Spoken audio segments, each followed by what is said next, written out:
Assalamualaikum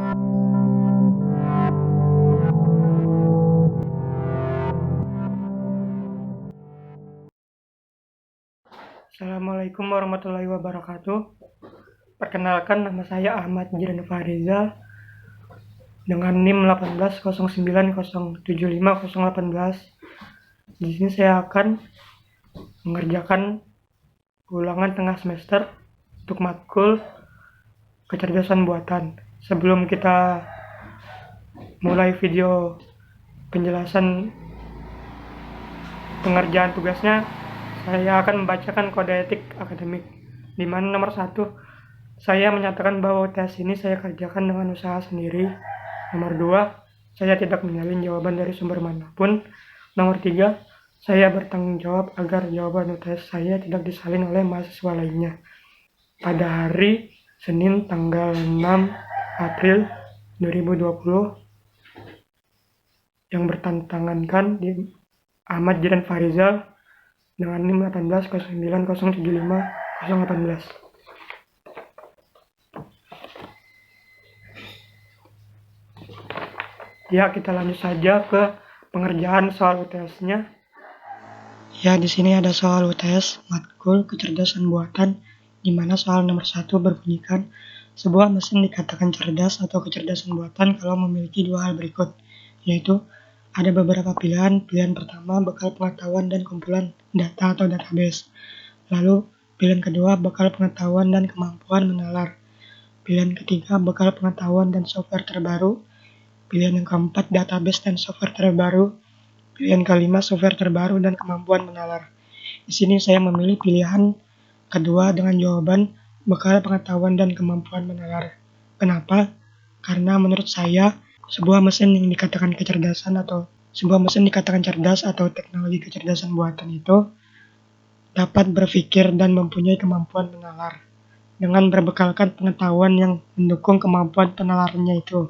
Bekal pengetahuan ini dapat diartikan dari penginputan data atau kumpulan data berupa database ataupun perintah dari programming yang dilakukan oleh user atau manusia.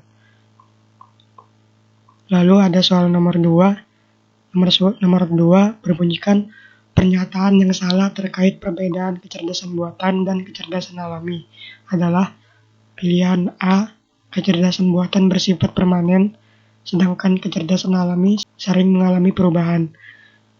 Pilihan yang B, kecerdasan buatan dapat didokumentasikan, sedangkan kecerdasan alami kreatif dan inovatif. Lalu yang C, kecerdasan buatan pemikirannya dapat digunakan secara luas, sedangkan kecerdasan alami kemampuan berpikirnya terbatas. Yang D, kecerdasan buatan kemampuan berpikirnya terbatas, sedangkan kecerdasan alami pemikirannya dapat digunakan secara luas. Yang E, kecerdasan buatan harus bekerja dengan input-input simbolik, sedangkan kecerdasan alami menggunakan pengalaman secara langsung. Di sini saya memilih pilihan yang C dengan jawaban pemikiran dapat digunakan secara luas dan kecerdasan alami kemampuan berpikirnya terbatas. Kenapa? Karena menurut saya ada dua alasan, yaitu nomor 1, teknologi kecerdasan buatan sesungguhnya diciptakan untuk bermanfaat untuk manusia, memudahkan pekerjaan manusia dan menirukan manusia itu sendiri. Sehingga dapat diartikan bahwa teknologi kecerdasan buatan itu masih tidak sebaik manusia yang sesungguhnya. Lalu alasan kedua, kecerdasan buatan masih dibatasi dengan proses pemahaman atau kemampuan menalarnya, pengambilan keputusan untuk melakukan sesuatunya masih menggunakan simbolik atau bahasa pemrograman yang diilustrasikan ketika manusia ingin komputer atau robot itu melakukan sesuatu, maka pemahaman yang dimengerti oleh robot tersebut masih menggunakan bahasa pemrograman ataupun berupa simbolik input data. Lalu ada juga alasan di mana pemikiran atau penalaran robot itu masih terbatas ataupun juga belum kreatif. Lanjut ke soal nomor 3, di mana terdapat 3 orang dokter dan 3 orang penduduk asli yang kanibal. Mereka harus menyeberang ke sisi sebelah sungai dengan menggunakan sebuah perahu, namun perahu tersebut hanya berisikan maksimal 2 orang. Jumlah kanibal tidak boleh lebih banyak dari jumlah dokter di salah satu sisi. Jika tidak, maka dokter tersebut akan dimakan oleh kanibal. bagaimanakah cara menyeberangkan ke 6 orang tersebut sehingga semuanya dapat selamat ke sisi seberang sungai. Selesaikanlah dengan algoritma BFS dan DFS. Dari soal tersebut, kita tentukan dulu problem space atau ruang permasalahannya, di mana terdiri dari state atau ruang keadaan. Dari soal tersebut ada daerah asal dan daerah seberang dengan simbol di ruas kiri ada daerah awal, lalu pembatas saya tulis I, kemudian daerah akhir atau tujuan. Lalu ada variabel di mana D1 dokter 1, D2 dokter 2, D3 dokter 3, dan P1 penduduk kanibal 1, P2 penduduk kanibal 2, dan P3 penduduk kanibal 3. Lalu kita tentukan state awal atau daerah asal di mana daerah asal dipenuhi oleh keenam orang atau variabel tersebut. Sedangkan daerah tujuan atau state tidak ada orang atau kosong. Saya tuliskan angka 0 di sini. Lalu kita tentukan state akhirnya di mana daerah asalnya tidak ada orang, sedangkan daerah tujuannya dipenuhi oleh keenam orang atau variabel tersebut.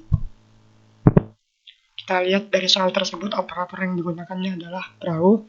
Lalu terdapat berbagai macam aturan di mana nomor 1, penduduk menyeberang bersama satu penduduk, nomor 2, dokter menyeberang bersama satu dokter, nomor 3, penduduk menyeberang bersama satu dokter, keempat, penduduk kembali bersama satu penduduk, kelima, dokter kembali bersama satu dokter, keenam, dokter kembali bersama satu penduduk, 7, penduduk kembali, dan 8, dokter kembali. Ya, di sini sudah saya buat angka penyelesaiannya berupa tabel dan tree, di mana di dalam tabel tersebut berisikan daerah asal dengan keenam variabel, lalu ada daerah tujuan dengan keenam variabel dan aturan yang digunakan.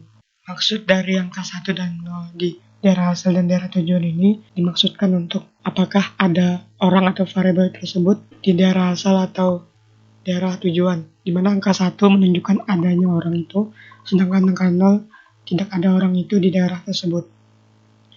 Dan juga ada aturan keberapa yang digunakan ketika orang tersebut atau keadaan tersebut. Lalu di sini sudah saya buat tree-nya, di mana maksud dari D3 P3 di sisi kiri ini adalah di daerah awal ada 3 orang dokter dan 3 orang penduduk kanibal. Lalu ada I pembatas dan angka 0 di sisi kanan, yaitu tidak adanya orang atau variabel di daerah akhir. Berikut tree-nya dan langkah penyelesaiannya,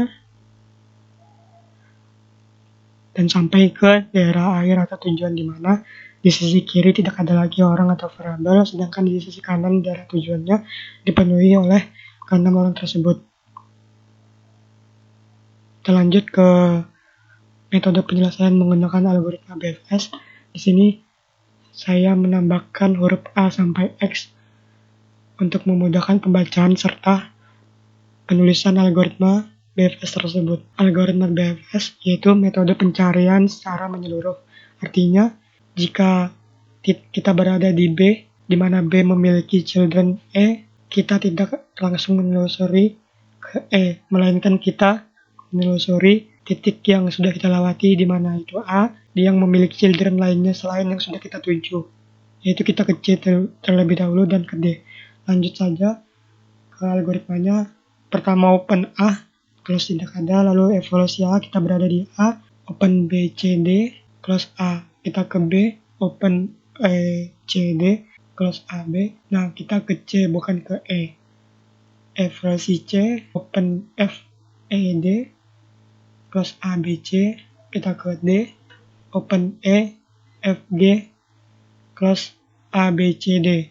Kemudian kita ke E, open H, I, F, G, dan close A, B, C, D, E.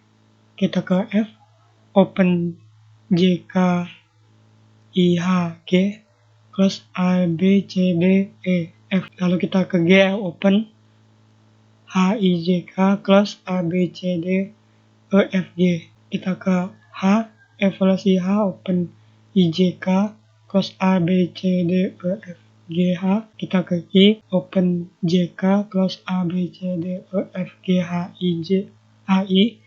Kemudian kita ke J, open K, close A, B, C, D, E, F, G, H, I, J. Lalu kita ke K, evaluasi K, open L, close A, B, C, D, E, F, G, H, I, J, K. Kita ke L, evaluasi, open M dan N, close A, B, C, D, E, F, G, H, I, J, K, L. Kita ke M, open N, close A, B, C, D, E, F, G, H, I, J, K, L, M. Kita ke N, open O dan P, close A, B, C, D, E, F, G, H, I, J, K, L, M, N. Kita ke O, open Q, R, P, close A, B, C, D, E, F, G, H, I, J, K, L, M, N, O. Kita ke F, ke P terlebih dahulu, di mana open Q, R, close A, B, C, D, E, F, G, H, I, J, K, L, M, N, O, P. Kemudian kita ke Q, open S, T, R, close A, B, C, D, E, F, G, H, I, J, K, L, M, N, O, P, Q. Kita ke R terlebih dahulu, open S, T, close A, B, C, D, E, F, G, H, I, J, K, L, M, N, O, P, Q, R, S. Lalu kita ke S, di mana open S itu ada T, close A, B, C, D, E, F, G, H, I, J, K, L, M, N, O, P, Q, R, S. Yang tadi hanya R. Lalu kita ke T, open U, close A, B, C, D, E, F, G, H, I, J, K, L, M, N, O, P, Q, R, S, T. Kita ke U, evaluasi U, open V, W, close A, B, C, D, E, F, G, H, I, J, K, L, M, N, O, P, Q, R, S, T, U. Kita ke V, open X dan W, close A, B, C, D, E, F, G, H, I, J, K, L, M, N, O, P, Q, R, S, T, U, V. Kemudian kita ke W terlebih dahulu, open X, close A, B, C, D, E, F, G, H, I, J, K, L, M, N, O, P, Q, R, S, T, U, V, W.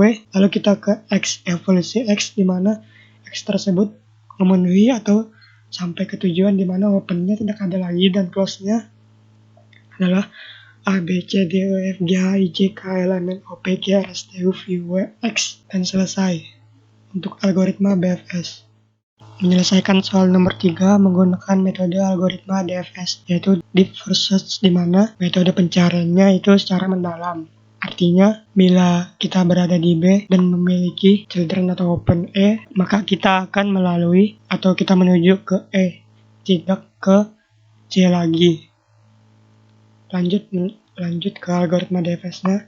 Open A, close tidak ada, lalu kita evaluasi A, kita di A, open B, C, D, ada children B, C, D, dan close A. Kita ke B, di mana open E, C, D, dan close A, B. Kita menuju ke E, di mana open E adalah H, I, C, D, close A, B, E, H, I. Kita ke H, open H adalah I, C, D, close A, B, E, H. Karena tidak ada lagi, kita pindah ke children lain dari titik yang sudah kita tuju sebelumnya, yaitu kita ke I. Open I adalah C, D, close A, B, E, H, dan I. Karena tidak ada lagi, kita kembali menelusuri children yang sudah kita lewati. Lalu kita ke C. Di C, opennya adalah F dan D, close A, B, E, H, I, C. Kita ke F, open F adalah J, K, D, close A, B, E, A, H, I, C, F. Kemudian kita ke J, opennya adalah K, close A, B, E, H, I, C, F, J. Karena tidak memenuhi dan tidak ada lagi children-nya, kita ke sisi sebelumnya, children selain yang kita lewati, dimana kita ke K, open K adalah L dan D, close A, B, E, H, I, C, F, J, K. Kita ke L, memenuhi syarat, dimana dokter tidak lebih sedikit dari jumlah penduduk, dimana dokter di sini dilambangkan D3 dan P3 adalah penduduk. Kita lanjut ke L, opennya adalah M, N, dan D, close A, B, E, H, I, C, F, J, K, L. Kita ke M terlebih dahulu, opennya ada N dan D, close A, B, E, H, I, C, F, J, K, L, M. Karena tidak ada children dan tidak memenuhi syarat, kita ke N. Open N adalah O, P, dan D, close A, B, E, H, I, C, F, J, K, L, M, N. Kita ke O.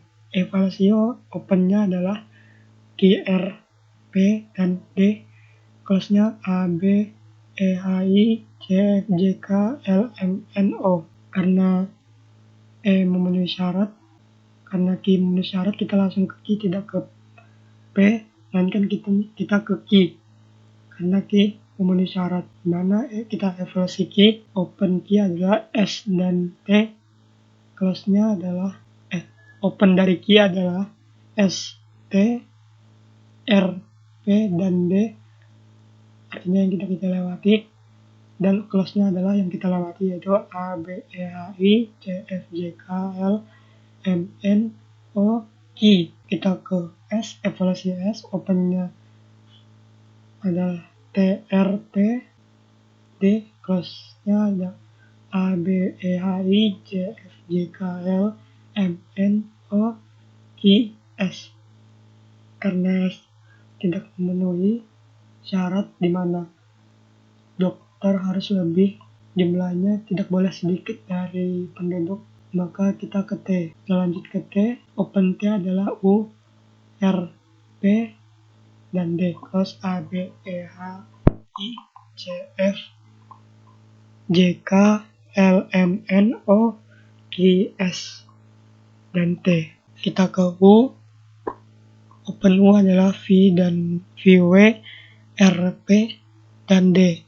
Terus close-nya yang kita lewati yaitu A, B, E, H, I, J, F, J, K, L, M, N, O, Q, S, T, U. Kita ke V, evaluasi V, open-nya adalah X, W, R, P, dan D. Close A, B, E, H, I, J, F, J, K, L, M, N, O, Q, S, T, U, dan V. Kita lihat di keadaan V ini, children-nya ada yang memenuhi syarat, yaitu daerah tujuan, maka kita langsung ke daerah tujuannya atau variable X, dimana open-nya tidak ada dan close-nya adalah jalur yang kita lewati, yaitu A, B, E, H, I, J, F, J, K, L, M, N, O, Q, S, T, U, V, dan X, dimana daerah atau keadaan terpenuhi, sehingga algoritmanya selesai. Itulah metode penyelesaian soal nomor 3 menggunakan BFS dan DFS. Ya, ini adalah ilustrasi dari soal nomor 3, di mana ke-6 orang tersebut yang terdiri dari P1 adalah penduduk kanibal 1, P2 penduduk kanibal 2, P3 penduduk kanibal 3, dan D1 dokter 1, dokter 2, dan dokter 3. Kemudian ada daerah tujuan atau goals yang dicapai dan daerah awal atau keadaan awal. Ada sungai yang menjadi rintangan serta kapal yang menjadi media penyeberangan atau media penyelesaian. Di sini ada aturan di mana kapal hanya mampu menampung 2 orang untuk menyeberang dan kembali lewat sungai. Kemudian ada aturan juga di mana jumlah dokter tidak boleh lebih sedikit dari jumlah penduduk. Kita mulai saja. Begini keadaan awalnya, di mana daerah asal dipenuhi ke 6 orang, kemudian yang menyeberang adalah P1 dan D1. Dan P1, D1. Sampai ke tujuan. Kemudian yang kembali adalah dokter 1. Di sini jumlah dokter tidak lebih sedikit ya, melainkan melebihi penduduk. Lanjut ke yang akan berangkat adalah penduduk 2 dan penduduk 3.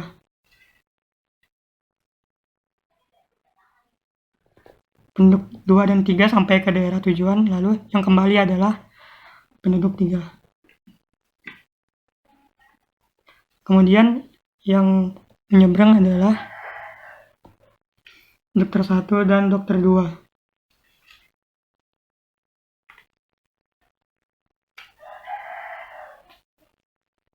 Kemudian sampai dokter 1 dan 2 di daerah tujuan, yang kembali adalah penduduk 2 dan penduduk 2 dan dokter 2.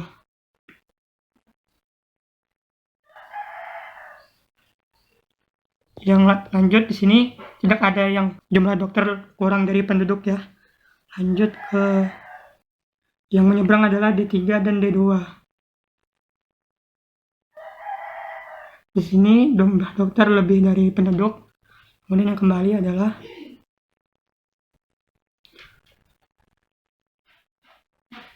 si penduduk kanibal.